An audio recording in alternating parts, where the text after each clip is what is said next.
if you stepped off the ledge of a 10-story building this morning, you wouldn't just cross your fingers and hope gravity decided to take the day off. Right. No. You know exactly what would happen. You'd fall. I mean, the law of gravity doesn't care about your mood. It doesn't care about your political affiliation. And it definitely doesn't care who you bribed last week. Exactly. The law is absolute. Yeah, it's absolute. You rely on the sun rising at a specific time. You rely on the thermodynamic properties of your car's engine to get you to work. Yeah. You trust the physical universe without a second thought, precisely because it is governed by strict, unbreakable objective laws. But, and this is the crazy part, what if I told you that we completely abandon this logic the second we start talking about human society? We throw it right out the window. We really do. When it comes to our economics, our political systems, the rules that dictate who starves and who thrives, suddenly we're like perfectly willing to believe that all of this can just be left to the random, chaotic whims of human beings.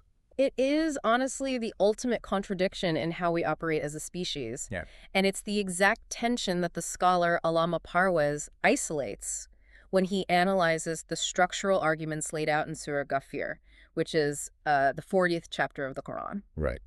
He asks this deeply uncomfortable question about human hubris, really. Like, why are we so arrogantly confident that we can invent the operating rules of society from scratch based on nothing but our own biases, while simultaneously acknowledging that we cannot invent, alter, or negotiate with a single law of physics? I want to stop right there and make something very clear for everyone listening, because when you bring up a religious text, people immediately assume we're about to have a theological debate. Sure, the traditional assumptions. Yeah, but the argument being extracted here isn't about theology in the traditional sense. It's a purely structural, sociological argument. It's almost like looking at the architecture of a computer system. What do you mean? Like hardware versus software? Exactly. Well, we all accept that the hardware of a computer, the silicon, the circuits, the actual flow of electricity, that runs on the strict objective laws of physics. Right. You can't negotiate with voltage. No. If you ignore those laws and push too much voltage through a delicate component, the motherboard fries. You can't debate the electricity. But when it comes to the software, the social operating system that dictates who gets resources, who holds power, how justice is distributed, we somehow believe we can just write the code randomly. Yeah, that's a really good way to frame it. We think the software can be driven by the whims of whatever flawed human happens to be sitting at the keyboard, and we expect the whole system not to crash. Which is wild, because what you're describing as a system crash is exactly what we look at every single day, right? Yeah. Economic collapse, systemic poverty, warfare, corruption. The blue screen of death, basically. Precisely. And Parvez argues that historically, people have read these passages in the text about the sun, the moon, and the rain, and they've interpreted them as mere poetic descriptions of nature, or simply demands to be grateful to a creator. Right, like look at the pretty trees. Exactly. But he strips away all of that sentimentality. He says, no, these references are actually establishing an indisputable baseline of evidence. The text is pointing directly to the cosmos and saying, look at this perfectly calibrated objective system. This is an operational model. Yes, it survives and thrives precisely because it operates on universal, unbreakable law. By what logic do you assume your socioeconomic structures can survive on anything less? Which is such an indictment of how we live. I mean, humanity has thrived entirely by learning, respecting, and ultimately exploiting physical laws. We didn't invent aerodynamics. We discovered it. Right, we discovered it. We submitted to the objective laws of lift and drag. And because we submitted to those laws, we were able to build airplanes and fly. But the second we pivot to organizing our economies or deciding how resources are distributed across a population, we violently reject the idea of an objective universal baseline. We prefer the chaos. Yeah, the chaos of human legislation, where the rules change depending on who has the most money, the most weapons, or honestly, the loudest voice in the room. And you can feel the friction of that rejection in everyday life. You, listening to this right now, rely entirely on the natural world behaving predictably. Your biology demands that the air mixture remains stable. Your infrastructure demands that materials behave according to their tensile strength. Exactly. So why do you accept living in a socioeconomic system where the laws governing your livelihood, the value of your labor, and your fundamental freedom can change overnight? Just cause a human being in power had a change of heart. Or a particular corporate interest group lobbied successfully. Parvez is demanding that we recognize this massive cognitive dissonance. If you want to avoid systemic collapse, your social foundation must be as objective as your physical foundation. Okay, so let's get into the mechanics of how he actually proves this. Because he doesn't just make a blanket statement, right? Mhm. He builds this case from the ground up, literally. Literally from the ground up. Yeah. He starts by analyzing the physical ground beneath our feet, focusing on the Arabic concept of qarar, or mustakar. Now, usually this is just translated as the earth being a resting place. Which misses so much. Right, there's a mechanical nuance there that changes the entire meaning. Yes, the linguistic root implies something much more dynamic. It doesn't just mean a static, motionless floor. It specifically implies a resting place or a state of stability for an object that is in motion. Stability in motion. It's stability in motion, and this is a crucial mechanical concept to grasp before we can talk about society. Parwes highlights the sheer, terrifying physical reality of our planet. I mean, the Earth is an enormous sphere of rock and water spinning on its axis at roughly 1,000 miles per hour at the equator. Which is already faster than the speed of sound. Exactly. And while it's spinning at supersonic speeds, it is simultaneously hurtling through the solar system in its orbit around the sun at, what, about 67,000 miles per hour? It's absurd when you really think about it. It really is. And of course, the entire solar system is itself moving through the galaxy. So you have this object undergoing twofold, incredibly rapid, violent rotation and trajectory. Right. By all rights, if you put a fragile biological organism on a sphere moving that fast, it shouldn't be able to stand up. It shouldn't be able to sleep, build skyscrapers, or pour a glass of water without it spilling. It definitely shouldn't feel a profound sense of stillness. But we do. Yeah, I'm sitting in a chair right now feeling completely stationary. If I look out the window, the trees aren't blurring past me. The water in my cup is perfectly flat. It's an illusion of absolute stillness. I am experiencing total, absolute stability while technically traveling tens of thousands of miles an hour through a void. And Parwes points out that achieving this level of perfect stability, this qarar, on a hyper-fast-moving object, isn't some happy accident. Not at all. It requires an unimaginably precise application of physical law. Gravity, inertia, atmospheric pressure, all balancing out perfectly.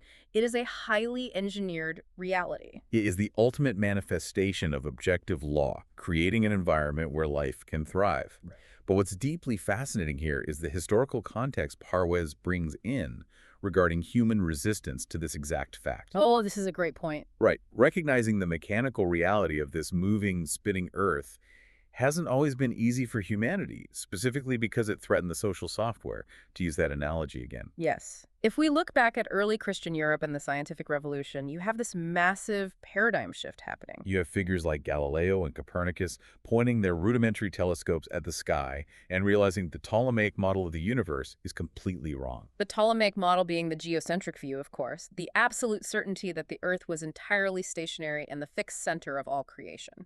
Exactly. And for centuries, the dominant religious and political power structures demanded that everyone believe this. Why? Because their entire human-centric theology, and by extension, their political authority, required it. Right, it was foundational to their power. If humanity is the crown jewel of creation, and God is interacting primarily with us, then we have to be at the center of the universe, standing perfectly still while everything revolves around us.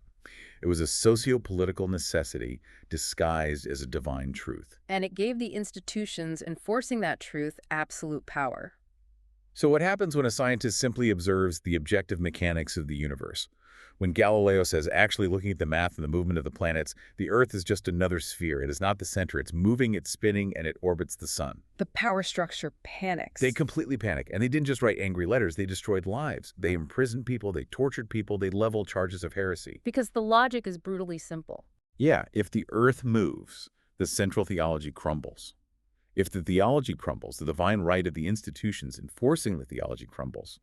And if the institutions lose their authority, the men at the top lose their power and wealth. Parwes is using this to show us something fundamental about human nature. Human-made systems of power will literally go to war against the objective laws of physics if it means maintaining their subjugation of other humans. Which tells us that science, at its core, requires observing the universe objectively, completely removing your human ego and your desire for power from the equation. Right. Exactly. Accepting the mechanics as they actually are. Parwez argues that the Quran demands this exact same objective scientific observation of both the universe and human society. You must look at the structural reality, regardless of how uncomfortable it makes the ruling class. Precisely. Okay, so the ground provides the mechanical stability, the qarar. But stability alone doesn't equal survival. I mean, a dead rock floating in space is stable. For a system to actually sustain life, it needs active defense. And this is where Parwez extends his observation upward from the spinning Earth to the atmosphere. He looks at the concept of the Sama. Yes. And historically, the Sama has been translated with an immense amount of mythological baggage. Oh, totally. Depending on the era and the culture, commentators have described it as a literal physical dome made of crystal, or 7 distinct layers of heaven held up by giant mythical creatures, or an actual ocean suspended in the sky. Which sounds cool, but Parwez dismisses all of that supernatural superstition entirely, doesn't he? He strips it right back to the structural reality. He looks at the text rationally and states that Sama is simply a relative concept. In Arabic, it essentially means whatever is above you. Got it. Every planetary body, every Earth, has its own respective Sama. But for us, for our specific biosphere, he focuses on the phrase Sak-i Mafuz, which translates to the protected or protective roof. And the mechanics of how this roof works are absolutely mind-blowing. Because when you hear protective roof, you automatically picture a hard shield. A physical barrier. Yeah, you picture a bunker where things just bounce off. But Parwez explains the atmospheric physics of it, which is so much more elegant. Out there in the vacuum of space, you have massive meteors, literal mountains of dense rock and iron, hurtling toward Earth at tens of thousands of miles an hour. If even a fraction of these hit the surface, the kinetic energy transfer would pulverize the biosphere. It would be a mass extinction event, repeatedly. But they don't hit the surface, they hit our Sama, our atmosphere, which extends miles above us. Right. And as you noted, it is not a rigid shield. It is a zone of intense, escalating friction. When a meteor hits the upper layers of the atmosphere at those velocities, the air in front of it compresses so rapidly that it heats up to thousands of degrees. It's a mechanism of pulverization. The atmosphere actively catches these massive civilization-ending threats and, through sheer physical friction and thermal shock, crushes them into microscopic dust before they can ever reach the ground. It is a highly effective, active defense system. But this is where Parwez takes the observation to a level that genuinely made me pause. He doesn't stop at the defense mechanism. He connects the byproduct of that defense to an even more astonishing physical reality regarding light. Right. The atmospheric dust. Because if we think about how sunlight works, we often have a very simplistic view. We do. We think the sun emits light, it travels through empty space, and it hits our eyes, illuminating the world. Parwez points out the objective reality, which is that space is dark. A vacuum does not hold light. The light from the sun needs a physical medium to scatter it, to diffuse it, to create that ambient, bright blue sky we associate with the day. Otherwise, it'd just be a spotlight in the dark. Exactly. Without a medium, you would just see a blindingly bright disk in a pitch black sky, and everything in the shadow would be pitch black. Hold on. You're saying the dust that makes the sky bright, the medium that scatters the light, is literally the pulverized remains of the meteors. Exactly. The incredibly fine, microscopic particulate dust created by the atmosphere violently crushing those cosmic threats is the exact physical mechanism that scatters the incoming solar radiation. Wow. It's called Rayleigh scattering.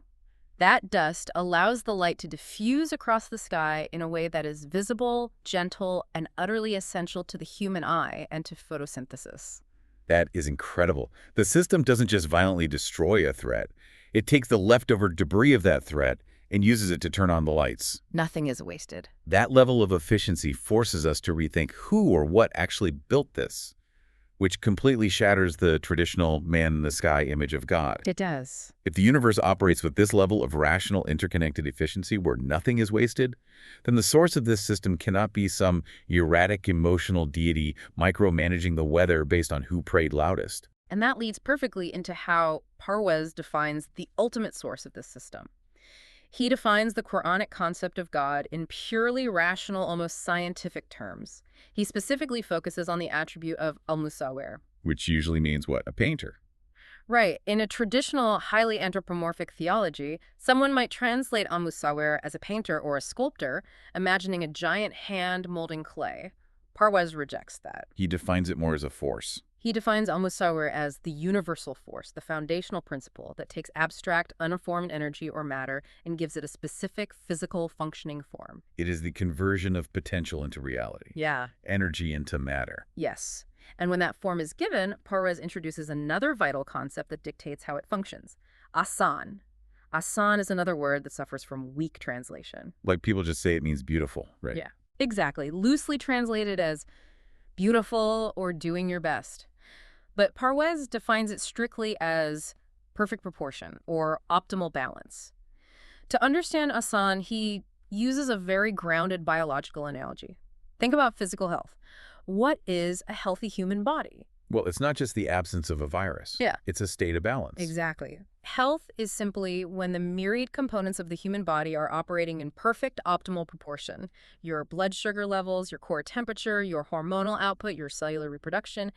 If they're all precisely balanced, you experience health. And disease is the opposite. Right. What is disease? Disease is simply a loss of that proportion.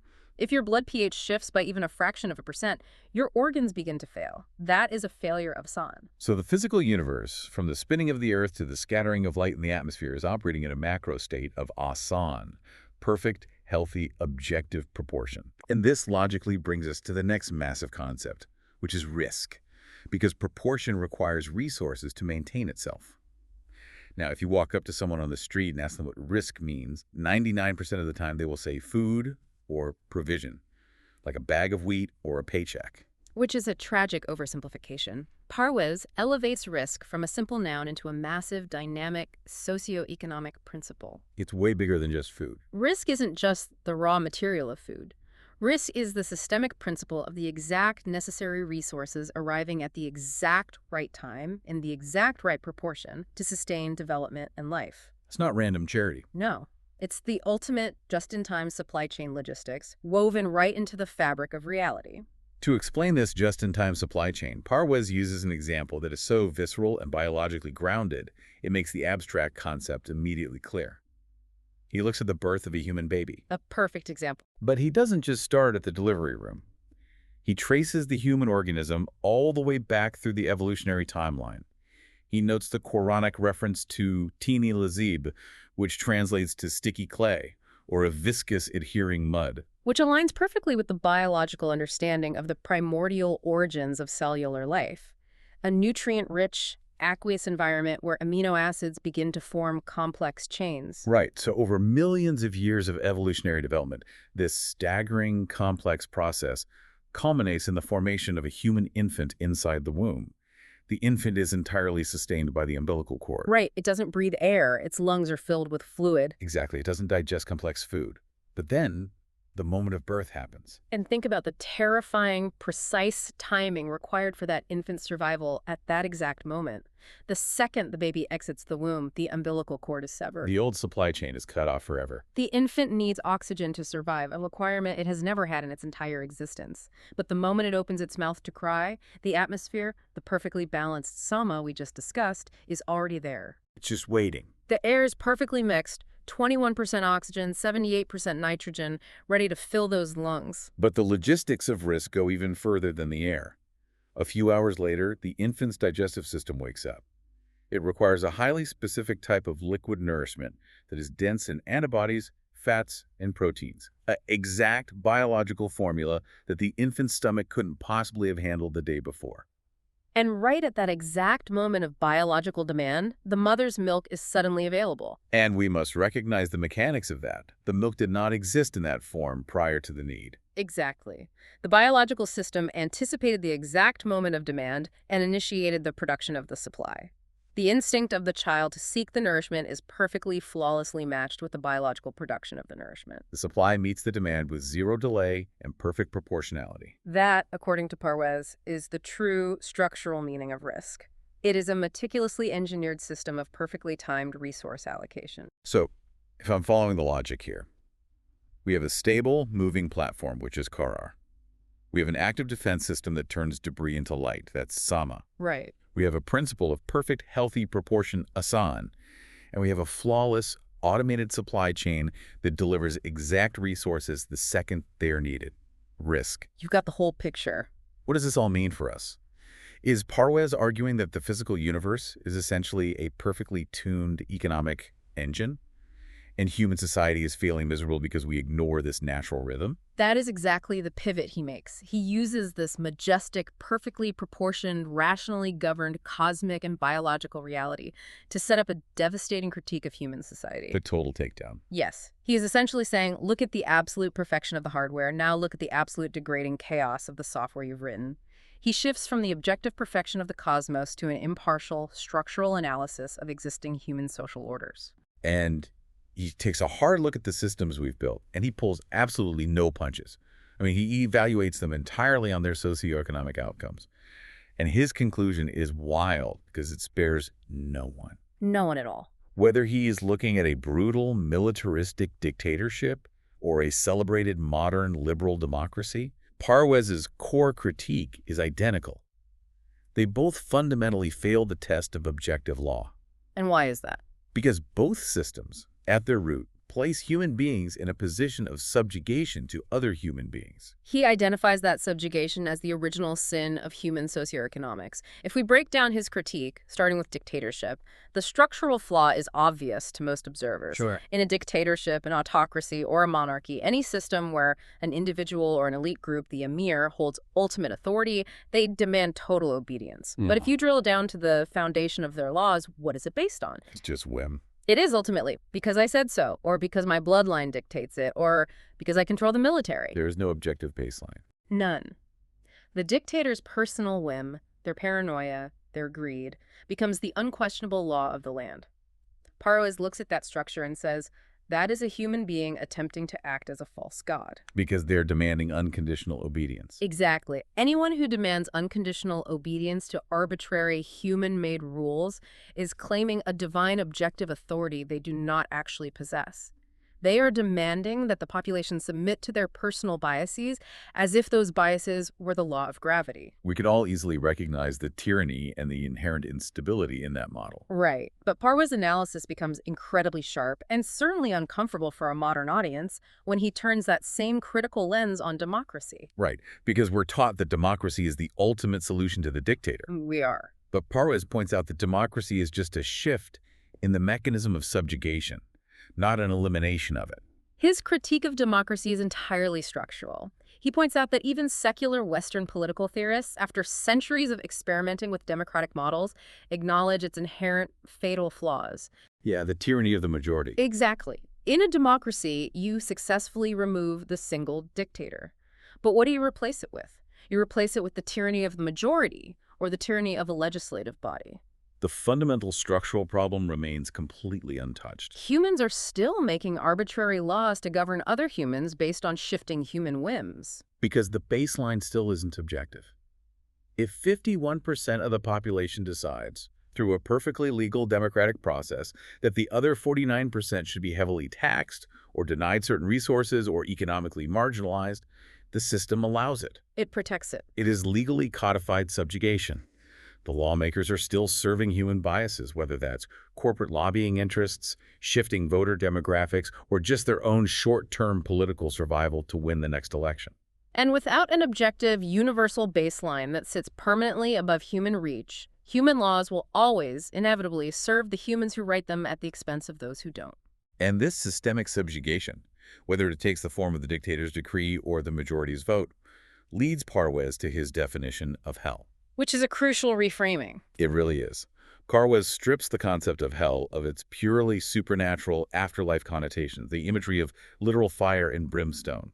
He redefines it as an entirely socioeconomic, earthly reality. For Parwes, hell is the structural degradation, the extreme poverty, the humiliation, and the stagnation of living in a society where you are locked in the chains of other people's arbitrary rules. It's the earthly friction of subjugation.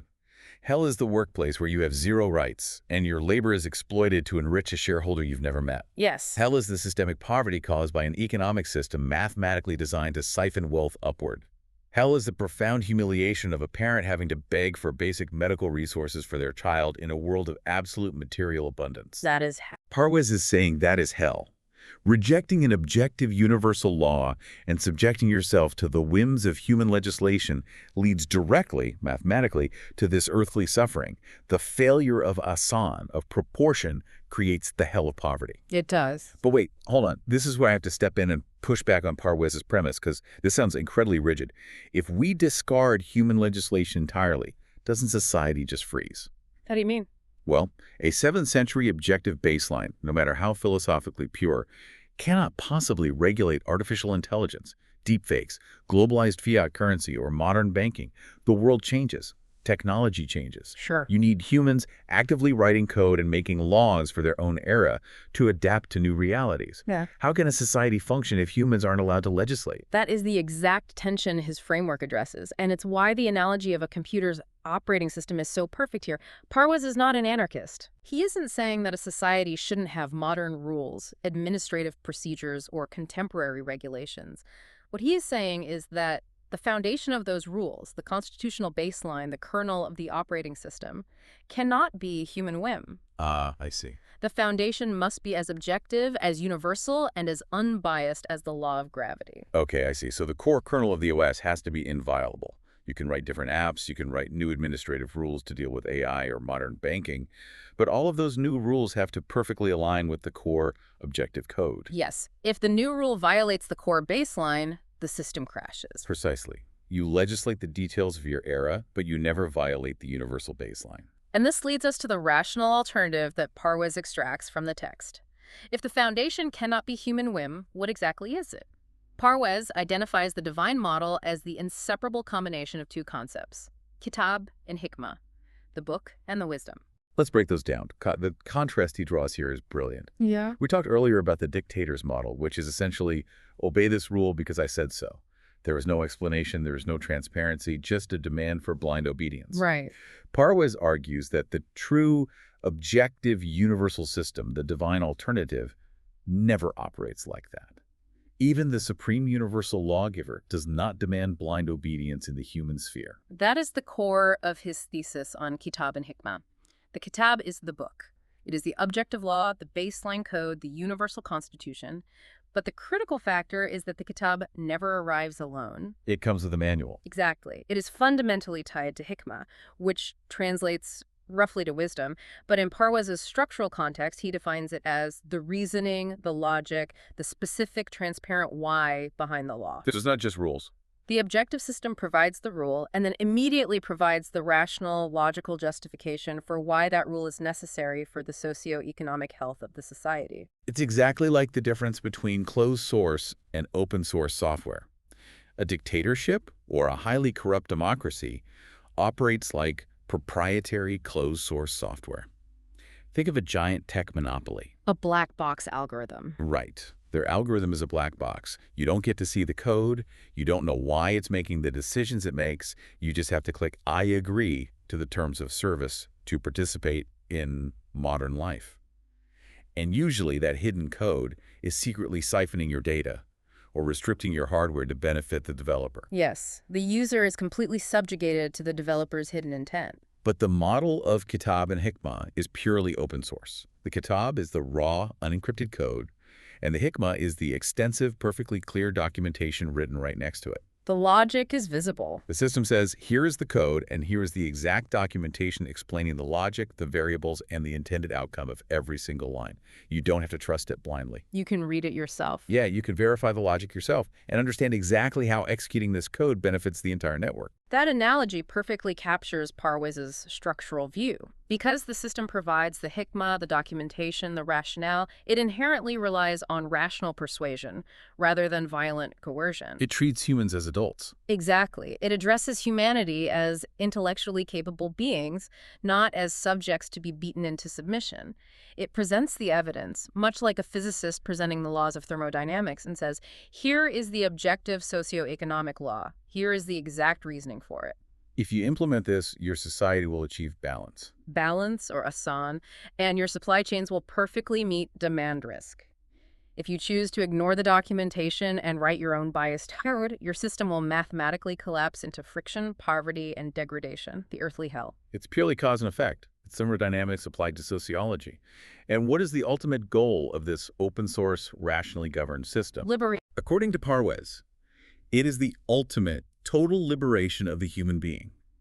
The absolute highest principle in this entire framework, the non-negotiable prime directive, is that no human being has the right to make another human being their subject. None. Zero exceptions.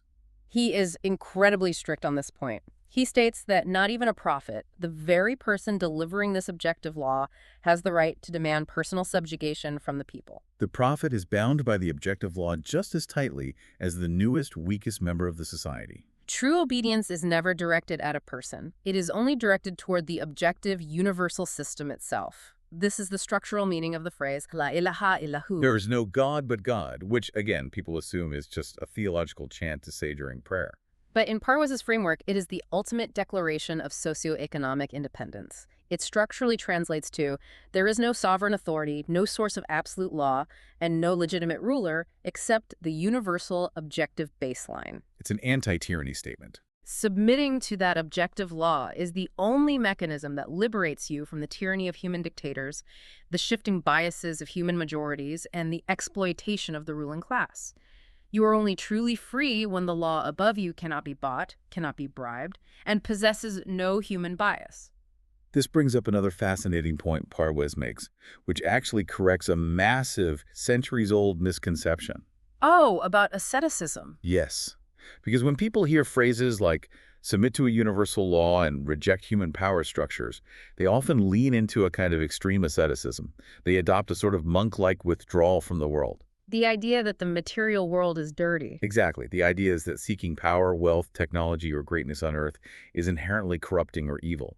So the most righteous thing you can do is live in a cave, wear rags, and be poor, but spiritually pure. Yes, the ascetic tradition. It heavily influenced certain strands of mysticism, Sufism, and early Christianity. The belief that poverty equals piety. Parwes completely dismantles this notion, doesn't he? He completely dismantles it. He argues that rejecting human tyranny does not mean rejecting human potential or technological progress.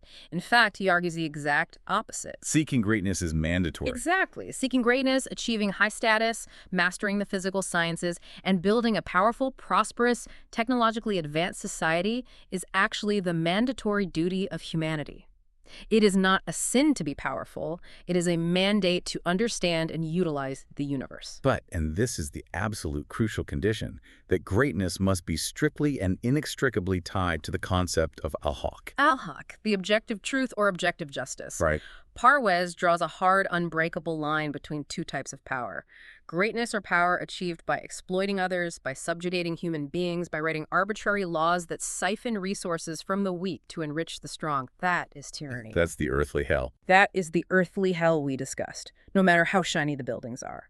But greatness achieved by aligning a society with the objective universal law, building systems that ensure perfect proportion, awesome, and perfectly timed resources, risk for every single human being. That kind of systemic, equitable greatness is the very purpose of human existence.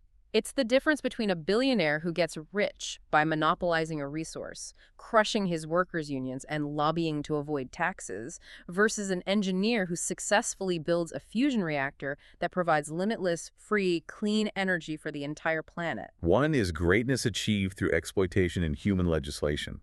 The other is greatness achieved through submission to the objective laws of physics, to al-haq. Parwes is demanding we become the engineers. He's saying, don't retreat from the world into a cave. Get out there and fix the operating system. If we synthesize all the threads we've pulled from Parwes's analysis today, we see a remarkably cohesive, interlocking vision. He begins with the spinning, stable Earth, the Korar. A massive physical space hurtling through the cosmos at terrifying speeds. Yet it provides perfect stability because it is anchored in unbreakable objective law. Then he moves upward to the Sama, the atmosphere that actively catches and crushes civilization-ending threats, utilizing the byproduct of that friction to scatter light and illuminate the world. And then to the biological miracle of Rizq. Right, where a mother's body anticipates the exact moment of a newborn's evolutionary demand, delivering precisely proportioned nourishment at the exact second it is needed. And he takes all of that breathtaking, perfectly balanced, flawlessly automated physical reality where energy becomes form and operates in perfect health, And he holds it up like a mirror to our fractured, miserable, chaotic human societies. Yeah, stark contrast. He forces us to look at the systemic poverty, the endless wars, the cyclical economic crashes, the daily humiliations of being subjected to the arbitrary, selfish whims of other flawed humans. And he Yeah. says, it fundamentally does not have to be this way. You are living in a broken, crashing software program of your own making, while the hardware beneath your feet proves every single day that perfect, equitable stability is possible. His ultimate argument is that a truly just socioeconomic system must mirror the mechanics of the cosmos. It must be stable. It must be perfectly proportioned to meet the needs of all its inhabitants. It must be rationally justified through transparent reasoning, the hikmah. And above all else, the absolute prime directive must be that the system is completely and utterly free from the subjugation of one human being by another. I want you, listening to this, to look at your daily reality right now. Think about the friction you experience just trying to survive. Think about the arbitrary, nonsensical rules at your workplace that serve no productive purpose other than to stroke a middle manager's ego. Or the zoning policies in your local government that clearly favor one demographic's wealth over another's. Think about the massive, systemic, codified inequalities in the global economy that dictate the value of a human life based on where they were born. How much of the stress, the deep anxiety, the literal earthly hell in your life comes directly from being forced to navigate and submit to the flawed, biased, constantly shifting whims of other humans. And how much collective human energy, how many centuries of intellectual effort do we waste trying to reform these fundamentally flawed human systems with slightly different flawed human systems? We swap out a dictator for a parliament, or a parliament for a president, never addressing the foundational structural failure, the lack of an objective, universal baseline. We are just rearranging the deck chairs while the software crashes. Parwez telling us to stop trying to patch the broken code and install a new operating system based entirely on objective reality. So here is a final thought to take with you, something to genuinely mull over as you go about the rest of your day, as you drive your car or sit at your desk. We started this discussion by talking about the absolute unbreakable laws of physics. You trust gravity implicitly, you trust thermodynamics. You trust them because they are objective. And they provide the logical why behind every physical action in the universe. What would your life look like tomorrow? What would our entire global society look like if you simply refused to follow any human law, any corporate policy, or any social expectation that couldn't provide a rationally justified, objectively fair why of its own?